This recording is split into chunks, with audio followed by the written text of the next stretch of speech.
Hello drivers, this is Jeff Morlock with Driver Safety and Training, and welcome once again to our monthly driver safety meeting. And I hope everyone had a very pleasant Christmas and holiday and New Year's, and hope everybody is staying warm out there. So with all that good stuff said, let's get started on our safety meeting. As you can see there, some of the key objectives that we want to make sure we cover this for this meeting. You can see there is, winter weather driving and winter weather safety. So we're going to talk a little bit about that, and we're going to talk a lot about, you're going to hear it throughout the meeting, a lot of focus on backing, getting out and looking, cone use and cone storage, those kind of things. And so we're going to talk about that. And then we're going to talk about the hooking up and using the right procedures when you are hooking up to trailers, and a number of other things. So hey, we got a lot of information, and we got a couple of really good videos. So let's get started so we don't run out of time. Hey, our opening bell for this month is talking about winter weather and getting it together. Yeah, for sure. So as we think about this, and you see this, and you'll see it posted in the driver's rooms and where things at your terminal are posted. Hopefully your manager will get that out. And and if you want to make a copy of this and take home, because this is for work and this is for your home, for family and friends to share with it. And it's the do's and don'ts of winter weather and severe weather driving. Let's think of the do's. Hey, slow down. Do slow down for sure. It's one of those things that you hear us say all the time, that we want you to not feel that you are being rushed. Even though I know sometimes you do feel that way because of maybe the business side of things or scheduling. You feel like you need to hurry, or you need to step things up or shortcut things. Absolutely not, and especially in the winter weather. With patches of ice and snow and rain build up on the roads, we just need to slow down. Just because the speed limit is like 55 doesn't mean you have to go 55. Drive for the conditions for sure. The next do is absolutely wear your seatbelt. Do wear your seatbelt. It's important all the time. And you got one thing about it is, drivers, is you've got to wear your seatbelt correctly. You've got to wear it, across your lap, fasten your seatbelt in and wear it across your lap, but also across your chest. We quite often see where some of the drivers are maybe we run that strap behind them and that kind of thing, and that's just not safe. If you have to stop suddenly, or if, for heaven forbid, you get involved in an accident, and where your body is lunged forward, you need that protection across your chest. So you can loosen it up, using the safety latch up there at the top. You can loosen your seatbelt up enough to where you can wear it and be comfortable. Excuse me. Make sure your fuel tank is full, of course, in your Air Products truck, and also in your personal vehicle. If you get out and get stuck in traffic, you don't want to be there and be running out of gas to where, you're putting, maybe if you run completely out of gas and you have no ability to heat your car and that kind of thing, or heat your truck. So, it's very important that you make sure your gas tank is full if you're going to go on trips. Hey, and remember that you do have anti-lock brakes, especially on your Air Products equipment. And so, you want to brake accordingly.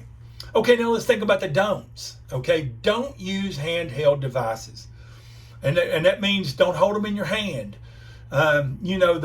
Because for one thing, you need both hands free and being able to drive. But it's just simply against the policy is to hold, cell phones or GPSs or whatever you're doing. Don't hold it in your hand while you're driving. If you've got to make a call or text or check something in your Mobi or whatever the case may be, safely pull over and park in a safe area and then do your business. But don't combine the two. Okay. The other don't is don't use cruise control. Hey, I mean, the thing about it is in winter weather driving or in traffic or in those type of conditions, you just don't want to be using your cruise control. I know it's easy to get used to it, but you need to not do it in the bad weather. Don't take unnecessary trips if, like say in your personal vehicle or in your Air Products truck. If the weather is absolutely not good to where you cannot safely get out on the roads, you're the one that has to make that call. So do so wisely. And the last one is don't drive under the influence of alcohol, under the influence of drugs. You want to make sure that you are alert and focused, and you can't be that way if you're under the influence of something. So, it does not, that and safety just does not mix. Okay? Hey, this is some good stuff just to kind of get our safety juices flowing here. So let's move on. Our wellness nugget for this month is really a good one, and it's something that is very timely. Hang on just a second. I got to let it. Hang on just a minute. Here it comes. Here it is. Okay. And it's on heart attack warning signs. Hey, no matter how old we are, it don't matter if we're in our 20s or we're in our 60s or 70s. Heart attack is a threat. So, no matter how, where you are, what stage in life you're in, you need to be able to know the warning signs of the possibilities of having a heart attack. And know what to do about it and taking it serious. So as you can see there on this this wellness nugget, if you learn the signs of a heart attack, you can save a life. You can save your own.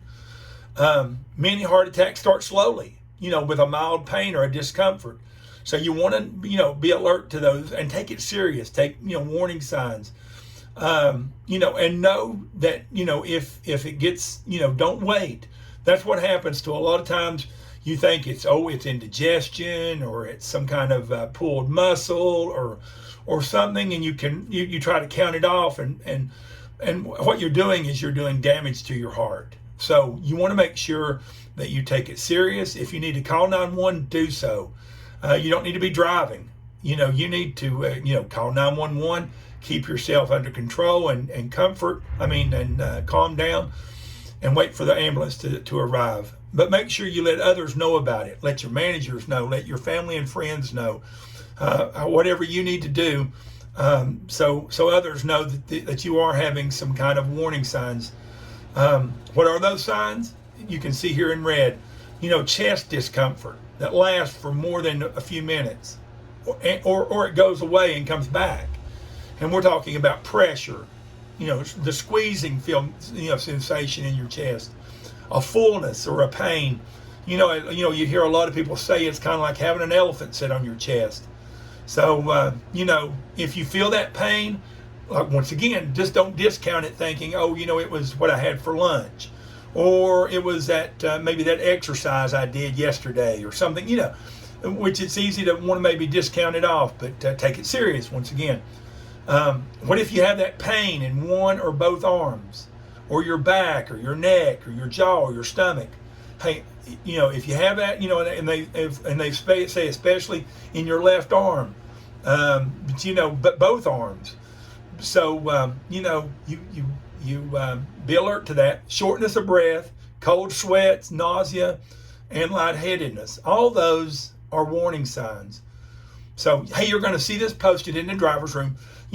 Look at it a couple of times so you can get familiar with what those are. And if you start having some kind of problem, or someone around you or someone in your home, that you know how to react. Okay? Okay. Let's move on. Hey, the next thing we're going to look at is our section from the Field EH&S people. It's really a good one, and very much something that we can relate to, and it's recognizing the hazards. It really comes along with this time of the year, but of course it's any time.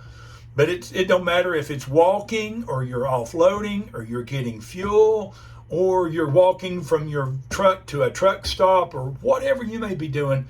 You want to be able to recognize the hazards, where you're putting your feet and where you're putting your body. So let's look at this. Uh, recognizing the hazard is so important for us to reach, zero, which is our goal. We've got to take care of the small things. And that's a lot of times what really trips us up. It literally is the small things. Maybe it's a break in pavement, or it's a a small little pothole that it just all we got to do is step into or be unaware of, and we find ourselves falling and injured. So where it can happen is it's all around us at times, but we've got to be able to recognize it. So what we got here, we have a one of your fellow drivers, Paul, and he's a 26-year injury-free veteran of our products that hauls bulk liquid for us. And Paul has got really put together a really good interview of what works for him. So give it a look. See here.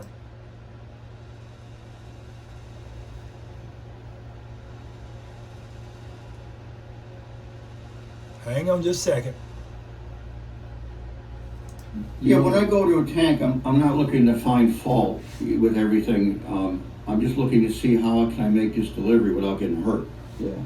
And like I said, when I pull in, the first thing I'm going to look at is the configuration of the tank and the fence. So I have to wrestle with the gate. Is there a lot of clutter inside the fence? Are things as such, conduit runs on the ground, pipes run higher than the ground sometimes. Yeah. And I look to see if this stuff is, I got to recognize that these dangers are there. And you do have to shift your mind into the delivery mode. And it isn't any easier for me to do it than anybody else. Yeah. We have families, life gets in the way. But you got to train yourself that, okay, you need to set that aside for at least for the length of time of the delivery. Yeah.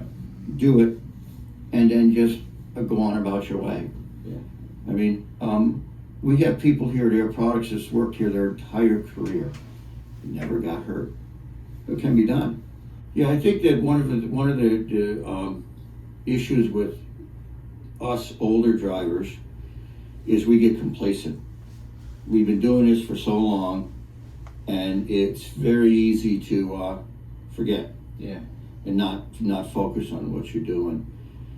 When they tell you stay focused, absolutely. Sometimes it's not as easy as you'd like it to be. It's not like you flip a switch. When you get out of that truck to go make that delivery, you got to be in delivery mode. Yeah. And you got to just keep paying attention to what's going on because things change so quickly. Yeah.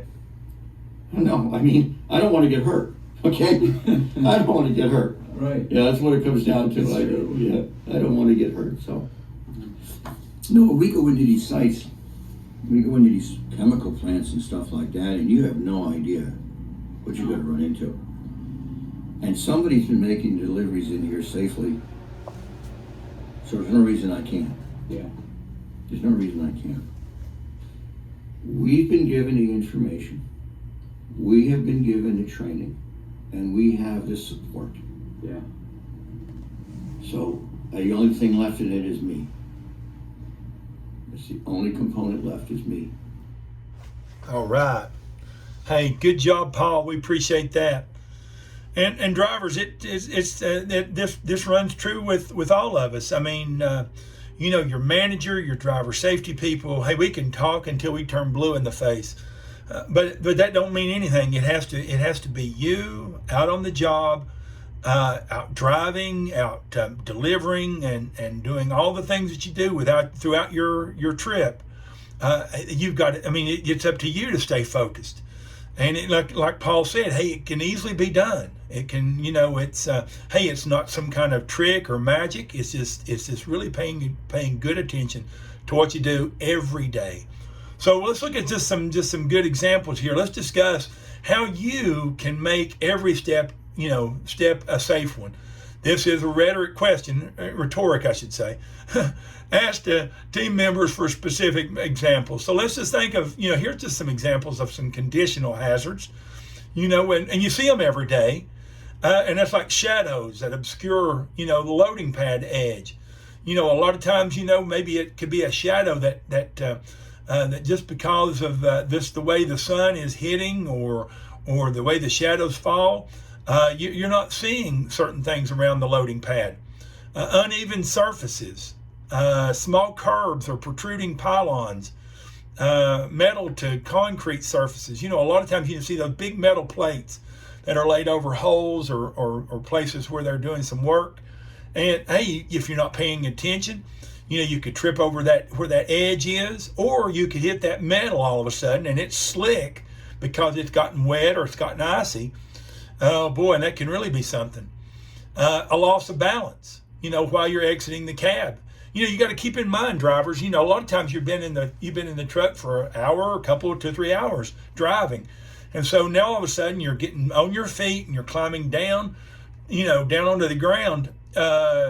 You've got to make sure that you have your bearings together. So, one of those things I've seen a lot of drivers, and I know I used to practice, and I practice it now when I'm doing road tests, is when you get ready to climb out, hey, and you get on that first step, kind of stand there for about a couple of 3, 4, or 5 seconds to let your, to get the blood going to your feet and everything before you all of a sudden start climbing down. And, hey, and loose gravel and dirt, all those kind of things that are on the pathway that can really, really mess you up. Those are all just great examples. But so some safe steps solutions. That's a tongue twister there. Keep your eyes on the path. Eyes on path. That's what it's all about. And scanning for hazards. It's kind of just like our driving using our Smith system. We want to be able to scan the same way we scan the road. We want to scan the area that we're walking.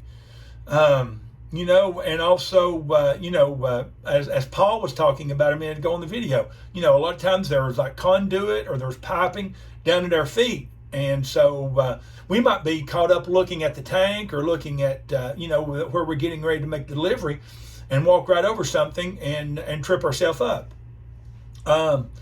Making sure we use the 3 points of contact as we climb in and out.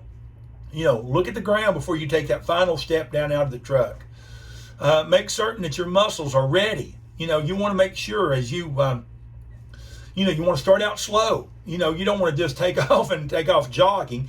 You want to make sure that your body, your muscle, especially you get to be my age and older, a lot of times, you want to get things kind of loosened up before you start working, because that's how you can strain or pull muscles.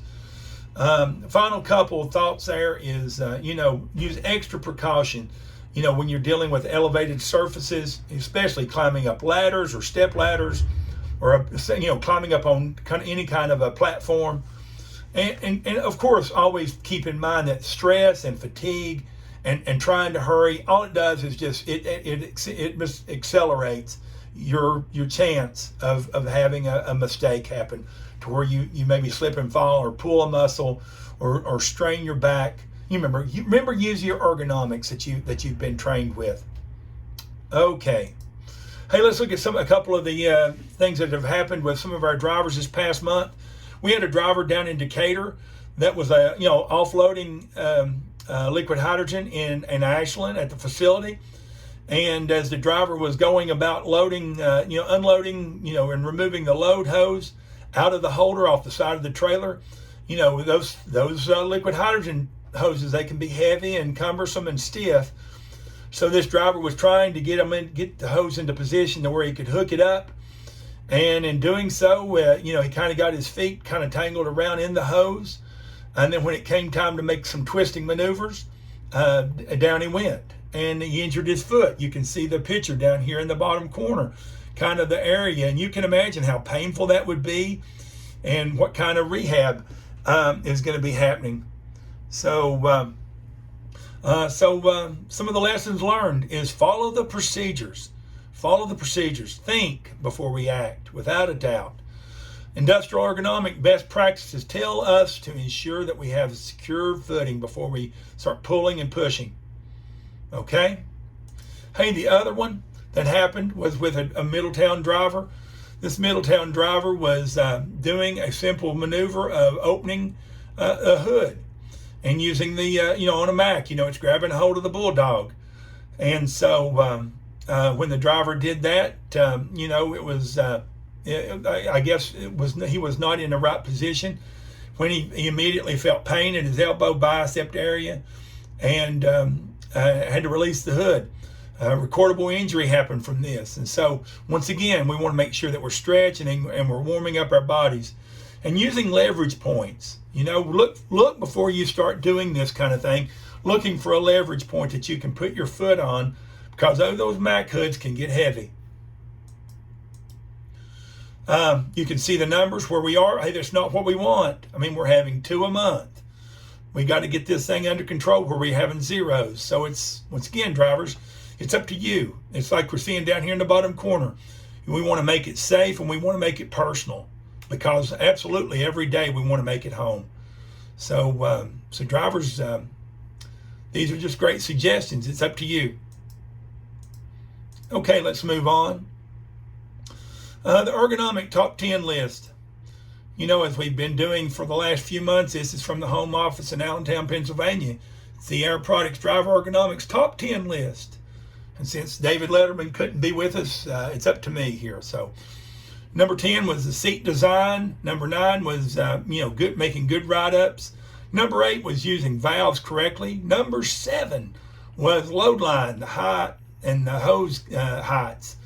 So number 6 for this week, or this month I should say, is for wheel chocks and cones and how they're stowed correctly. As we can see here in this on this slide here, what you the driver's comment was is proper storage locations and handling of the cones and chocks on trailers can reduce or eliminate excessive bending. So, you see here in the picture here, the snow-covered tractor here, and you might think, well, that's kind of extreme or kind of a little bit too much, but it's really not. You drivers, it can easily happen. When you go out and you see the back of the truck after a snow, and it looks just like that. So as we see here, it's the best place to start, and that is at the start of your trip. So as you do your vehicle inspections, be sure that the cones and the chocks are there and they can easily be gotten to. You want to maybe get a broom or something to kind of knock the snow around and make sure that the cones are loosened up, and make sure that there's 2 of them there for sure. So hang on for just a second. Let me, I got to hook up my power cord to my camera. Hang on just a second. There we go. We didn't. Whoops, sorry. There we go. Now we're back. Sorry about that, everybody. Okay. So as we were just saying, hey, we got to make sure that the cones are in a good place, and making sure that they're there and that that they can be gotten to. Let's look at a few good tips here. Making sure you've got the right PPE on before you start doing the work, and make that both hands are free and they are protected with some good gloves. You got good boots on, all that kind of stuff. Oh, shucks, hush, hush, hush, hush. There we go.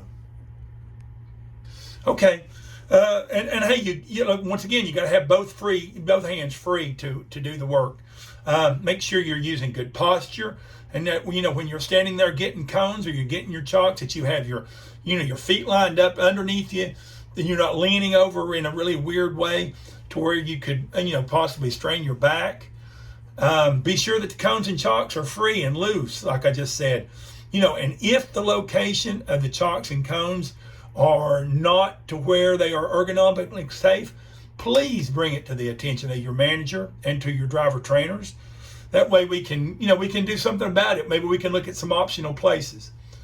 And finally, when you're finished, you want to make sure you put them back in their place and that they are tied down safely. Okay, good deal. On we go. Hey, this month's truck video, Lisa really put together some really good thoughts of kind of what we're talking about right now. So let's take a look. Hi, this is Lisa Miller in Driver Safety. Air Products has policies and procedures in place to keep you safe and your vehicle damage-free. When you follow the procedures and policies, we can get to 0. In December, our drivers seem to have lost focus. We went from 3 or 4 preventable accidents in a month to 13 in December. The root cause in these accidents were rushing, failing to follow procedures, and just plain losing focus. There were 9 slow maneuvering accidents, some caused by not using cones, and some caused by losing sight of a cone. We need to do better. We had 2 pull-away accidents and 1 drop trailer. These occurred even with warning lights and alarms in the unit. This is 12 simple accidents that could have been prevented. We can get to 0. We know we can because we only employ the best drivers. Let's slow down, stay focused, and get to 0. Please take a minute to discuss the December accidents and how they could have been prevented. All right. Thank you, Lisa. Hey, absolutely, drivers. What a great message that is. That's for all of us. Is how important, it is to, when we arrive, a lot of times we want to relax a little bit after we come off the road and we're at the customer site. Hey, but that's the time that we need to really re-energize our focus on doing the job safely. We want to maneuver back to the delivery site, and then when we're there, that we use all of the procedures in place of getting ourselves out and taking those cones back there and looking the site over, marking any hazards. So good deal. Hey, we got another video we're going to watch here in just a few minutes on that same subject. So kind of hang on that. Hey, roadside inspections. Hey, I'm sure your manager will go over that with your in your other safety meeting that you have on site. But but a good reminder to all of us is making sure that we're doing good pre-trip, good post-trip inspections, so we catch any kind of issue that we have with our tires, our lights, our brakes, all those things that we can take care of. Okay? Hey, same goes for our KPIs. I'm sure your manager will go over your miles and your site's issues and some of your numbers. So you can look forward to that. And also on KPIs, it's like Lisa said just a few moments ago. Hey, we had a rough month with accidents this month. And the same goes with our KPIs. So, hey, drivers, we just got to, we got to get our mind on our job. That's what it amounts to. Okay. Hey, as we move on down to the later part of the meeting, let's look at our question of the month here for a minute.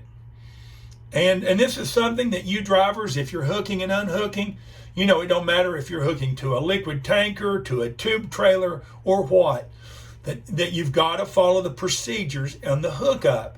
It's like Lisa mentioned, we dropped equipment out into the yard this past time. And so it just simply happens because we are not doing the entire amount of procedures. So as you can see here, the driver, when you're hooking up to a trailer, are you following all the steps? Here's what it says in the handbook. And this is kind of right into the middle of your hooking procedures. This is after you've made the connection to the kingpin to the fifth wheel. D, do you exit the cab to make a visual inspection, like you're seeing in the picture?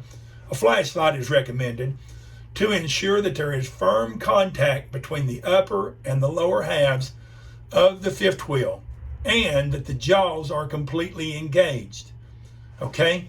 You want to make sure that they are, and that you use your secondary safety latch. Okay? Well, I know we are getting fifth wheels now on the newer equipment that doesn't have the secondary safety latch. So it is double important that you get under there and you do a good visual, don't rush it, inspection of your connection. Okay? Because you don't want to get out there and drop it, out in the traffic, or you don't want to drop it while you're making just a pull away. So if you're not doing it, change your routine, plain and simple. Okay, hey, here's this. We're going to close up with this video that Frank made using one of our drivers, and I think you're really going to get a lot out of this. So give it your attention, please.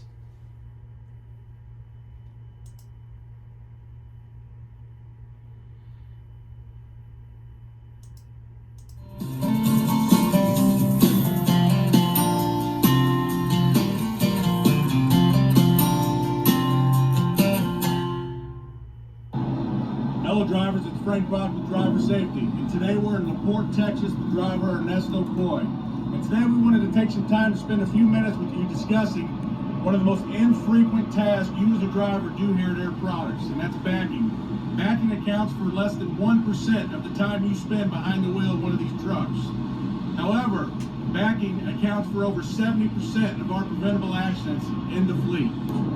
Upon investigating many of these backing accidents, it is determined that in all cases, these backing accidents are truly preventable. And if the driver would just simply follow procedures, get out and look, and have proper cone use in reference to the customer tank, we can as a team eliminate these backing accidents. So let's take some time to spend with Ernesto here to understand what techniques he uses as a driver to safely back into customer tanks. So as we can see here, Ernesto is approaching the customer site.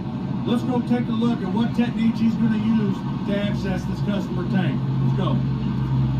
So Ernesto, here we are, we're at the customer tank. What's going through your head as you approach this customer delivery? Well, I'm looking for traffic right now. I'm looking for traffic that's I see ahead of me that's coming in and out. I'm looking at the tank itself. I'm looking what obstacles may be in the way of the tank. I have in my head what would be the safest route to back this truck in. So Ernesto, what would you do next? Well, I would get out. I would perform goal and look at the situation and place my cones where need be. Okay, great. Well, let's hop out and take a look. Hey, so Ernesto, what are you looking for initially? Well, I'm looking for obstacles that are going to be in the way when I'm backing up. Looking for the best way to enter to the tank and block off the obstacles that I have. Now, what are you going to use your cones for? Well, I see here a bunch of vehicles on one side. I see a truck here kind of protruding out. Yep. So I want to cone these hazards off. That way I can get in between them without getting another one. Okay, great. Now let's go recognize those hazards.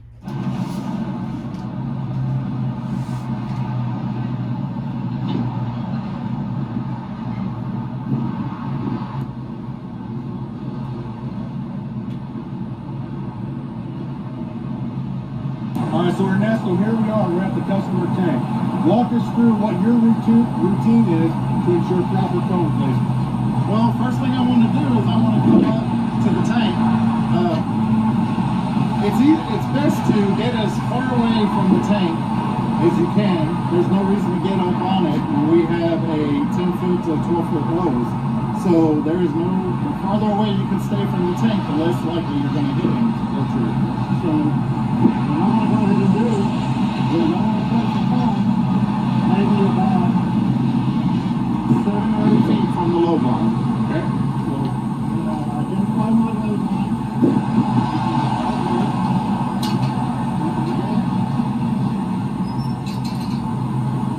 So I'm going to start.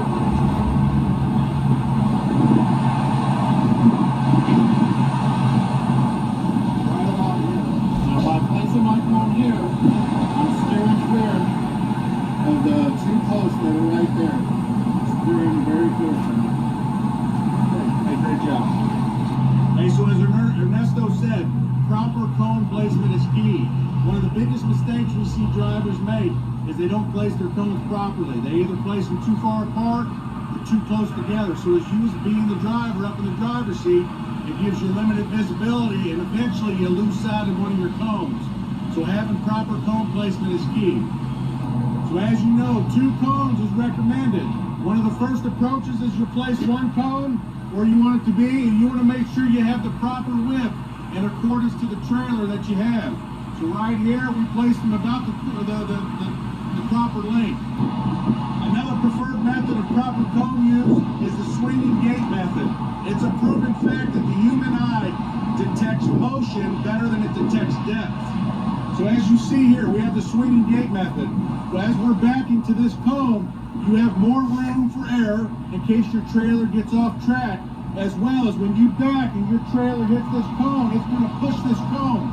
That is going to give you the indication that as a driver, that's the point where you need to stop. Because the idea of placing cones is it's marking your point of stopping. Ride with Ernesto here as he performs this safe backing maneuver.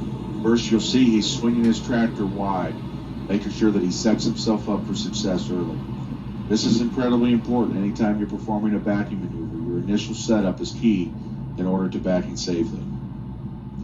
Here you're going to see him scan his mirrors frequently, constantly updating his surroundings. You know, he's going to utilize all the tools at his disposal. You know, his spot mirrors, passenger side, driver side mirrors, and he'll even utilize his back window at times to make sure that he knows where his trailer is tracking at all times. You know, this here, drivers, this is a blindside backing maneuver. This is one of the more difficult backing maneuvers we perform at Air Products. There's many customer sites that this is required. You know, we recommend that, you know, this is the least preferred option, but in many cases, this is all we got. So again, you see him scanning his mirrors frequently, utilizing those tools. And in doing this, he's also looking for pedestrians. He's looking for, you know, maybe workers around the customer site. You can see that there's a lot of risk back there with the other vehicles that are parked, but he's utilized his cones to mark and recognize those hazards, which is so incredibly important. Here you're going to see another truck driver entering into the customer. This instantly creates a pressure for you as the driver, because the last thing you want to do is impede traffic, but in the end, you want to make sure that you take your time and don't rush here, because this is where mistakes can truly happen. Take your time. Make sure that you keep your surroundings updated. Always watch your cones and where your trailer's tracking at all times. You know, if you put, you know, this into a nighttime or rainy conditions, you know, this increases the risk. But here you see he's backing slowly, allowing him time to react. Once he touches his cones, he is now backed in safely. Hey Ernesto, hey, you did a great job of getting back in here safely. There's no question with all these obstacles. This wasn't an easy backing maneuver. What steps would you take in the event that maybe you couldn't get back in here safely? What steps would you take? Well, if I couldn't get back safely, I would get with the customer and see if they can resolve the issue. From that point, if they couldn't resolve the issue, I would coordinate with logistics and see what they say about it. In the end, if they can't resolve the issue, I have to make the decision to refuse the delivery. It's just not worth getting into an accident. Hey, so Ernesto, I want to thank you again. Did you have any last words for your fellow drivers? Last words, plain and simple, just take your time. And there's no reason to get in a hurry. You would end up being here a lot longer than it would to deliver the load if you were safe. That's great, thanks. Hey drivers, again, I want to thank you for your time. I want to thank Ernesto for all his words of wisdom and his ability to back in here safely. Again, I just want to say to you, you know, there's no question there's a lot of changes that are happening in our fleet, and I want to thank you for all the work that you do. And at the end of the day, you know, we want you to go home safely, and that's what this is all about. You know, as you make your deliveries to the customers, as Ernesto said, take your time. Never rush, never force the issue, because you know, having a preventable accident is something that none of us want in our record. So I want to thank you, and be safe out there. All right.